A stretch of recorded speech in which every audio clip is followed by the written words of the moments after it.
Hi, this is Quarantine Q&A with Kelly Richards. I'm here with Harry Hayman from Gemini Hospitality Consultants. How are you, Harry? I'm good. How are you? Hello, everybody out there. So, Harry, how long have you been in the restaurant hospitality business? Wow. 35 years or so. Hard to believe, but yeah. Most of my life. That's a pretty long time. I'm sure you've seen a lot, done a lot. What do you think your favorite role is? That's a good question. I enjoy opening restaurants, so that I find that exciting. I find that challenging. The first thing that popped in my head when you asked that question was I was really having fun when I was the wine and beverage manager at Zanzibar Blue and going tableside and talking to everybody about a wine list that I had curated and how it went well with the dishes that Ben Bynum had made. So we had a very international menu and we had a very international wine list. So I found that very, very enjoyable. Hitting the tables, talking to guests about wine and food pairings. We had a lot of very reasonably priced, very interesting wines. I remember a Pinotage from South Africa and a Chardonnay from Australia. This is obviously before Australian wines were ubiquitous. This was an unusual, it was unusual to have as much variety in the wines that we had at Zanzibar Blue back in the day, and I really enjoyed that. So as we do this interview, more than 6 feet away because we're responsibly socially distancing. Absolutely, I'll lean back just to be safe. What projects were you involved in before the pandemic stay-at-home order started? Well, as the name of the company suggests, I'm a hospitality consultant, so most of my clients were in the restaurant space. Although what I'm realizing is that the whole world really is hospitality, and as we pivot during this pandemic, which I think would be one of your questions as well, to broaden the scope of Gemini Consultants. But I was in the process of opening a restaurant. I had a pizza place. We came up with the name, and we were starting the construction. I was working with a friend opening a food hall, working with a friend in a meeting planning space as well as a small cafe. Also working on an app development team. So I had a lot of different projects before the pandemic, and obviously that's put a halt to most of them. So most of the projects have just stopped. Do you think they're going to be resurrected? Most of the projects have just stopped. Yes, unfortunately, most restaurants are closed and most construction is closed, and we've halted most of the projects that I was involved in. The app project continues on because it's an app specifically addressing the COVID crisis we find ourselves in. It's called Virus Safe Pro. It's policies, procedures, rules, and regulations for industries and individuals to follow to deal with not only coronavirus but all viruses. So we've been working hard on that. I've also with the extra time, been working with a lot of artists to help them get through this time, but also strategize, take advantage of the time to examine their goals and objectives and how we can achieve them together. So you briefly mentioned Virus Safe Pro, and also that policies and procedures are going to have to be changed as a result of the virus. Absolutely. Can you briefly tell us about that? Yeah, I think the standards by which we operate in the restaurant business and really any customer-facing business will have to change. They'll be scrutinized more aggressively, and we'll have to be more vigilant in our cleanliness. You've been in the industry for a long time, which you admitted to. Yep.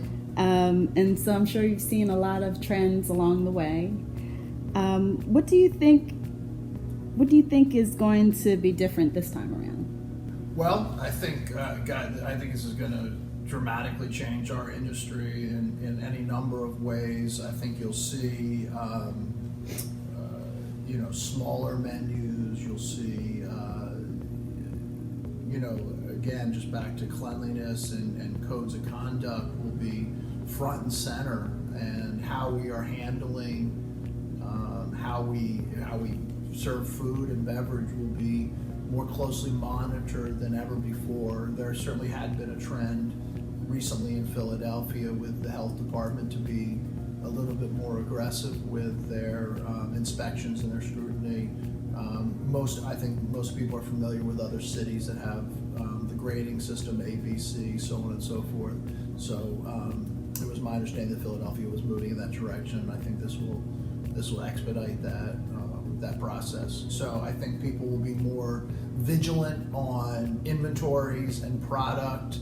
The business is already tough, so we're going to have to be even more stringent on what we do and how we operate our business, which seems hard to believe because we're already operating at narrow margins as it is. So to try and even fathom trying to operate and be profitable and stay in business with less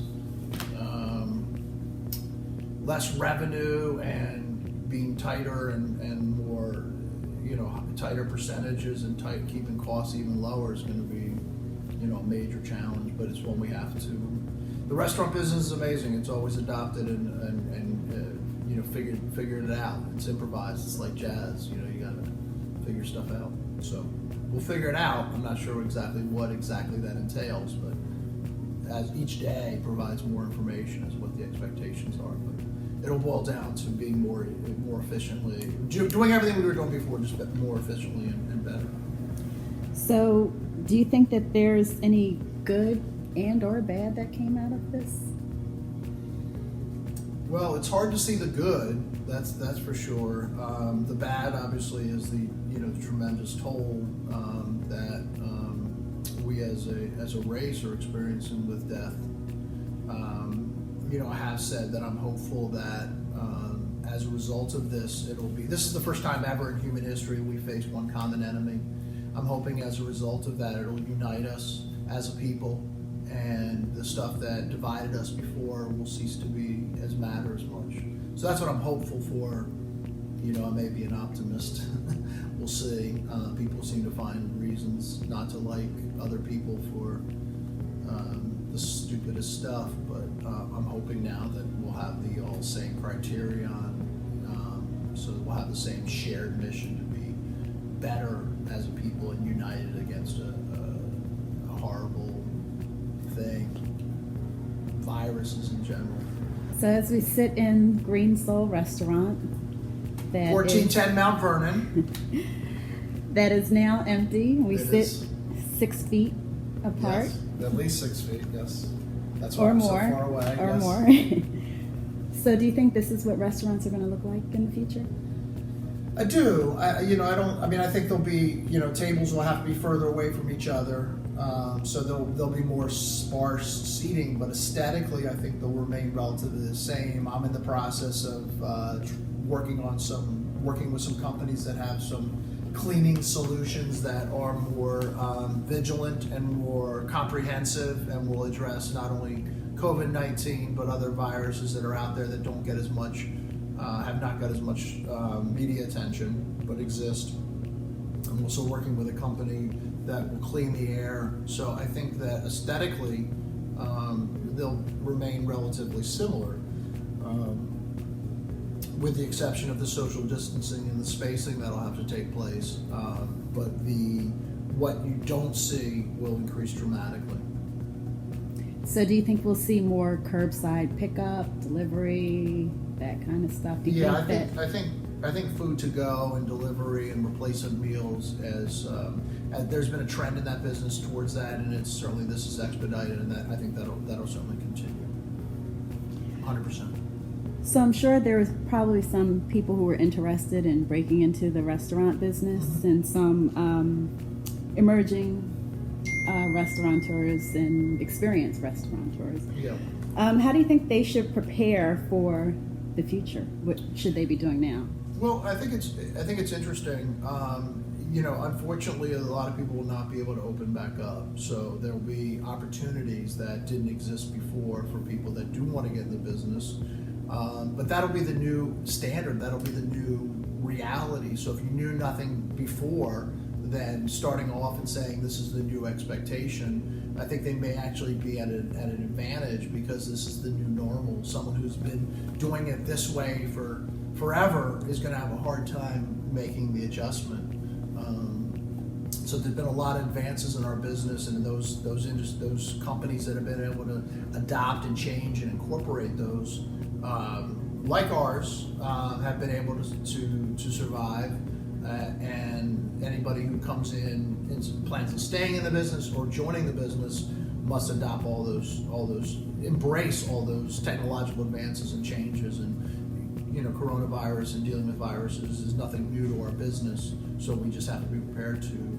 That concept of changing and adopting is nothing new to our business. We just have to incorporate that now.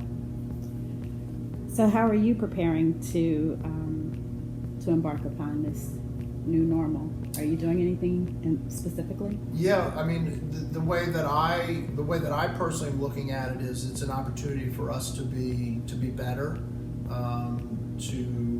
Whenever we go through ruts in business or performance, I always just go back to the basics and make sure we're the cleanest place, the nicest place, the best food, the best drinks, the best service, the best entertainment. So it's just, my focus, my personal focus is just being the best we can be. And I've always preached making sure that we were as nice as possible to every guest, because we don't know if that guest is going to come back. And I feel bad that some of my prophecies are true. It's like, now, holy shit, look at all these people that aren't coming back. It's not because we weren't nice to them, of course, but we need to appreciate and respect and cherish every guest who does walk through our door in this new normal. They're literally and figuratively taking their life in their hands to come and see us. So we need to appreciate and embrace that and just be better than the person next to us. Last question. Let's say the stay-at-home order were lifted right now. Where would you eat your first post-pandemic meal, and what would you order? That's a great question. Well, since I'm here at Green Soul, I would probably have lunch at Green Soul, the salmon BLT wrap, which is my favorite and our dear host's favorite and a lot of people's favorite out there. Since Zanzibar Blue is not open, I could not go to Zanzibar Blue. I would probably go to Fork, my favorite restaurant in Old City. I'd visit my friend Ellen, and I would have dinner there. And I eat a lot, so I'd have my second dinner at South at 600 North Broad Street, and I'd watch some jazz and just allow the jazz to overtake me, and really, really, really, really, really sit there and appreciate it for how truly awesome jazz is, South is, and the accomplishments, all that goes into making sure that happens, and have a full respect and appreciation, more so than ever before for it. Well, thank you for your time, Harry. Well, thank you, Ms. Richards. Thank you for sharing your insights and experience. Most welcome. You're most welcome. Thanks for having me. So if people want to find out more information about you, Yes. where could they go? You can visit harryhayman.com. That's where you're going to find out mostly about me. You can link there for Gemini Consultants and the various other things that I'm involved in. But call me, email me. I'm happy to help. Most of the clients I have right now, I'm doing pro bono, especially the artists. So happy to help in any way, shape, or form that I can. Thank you, and stay safe.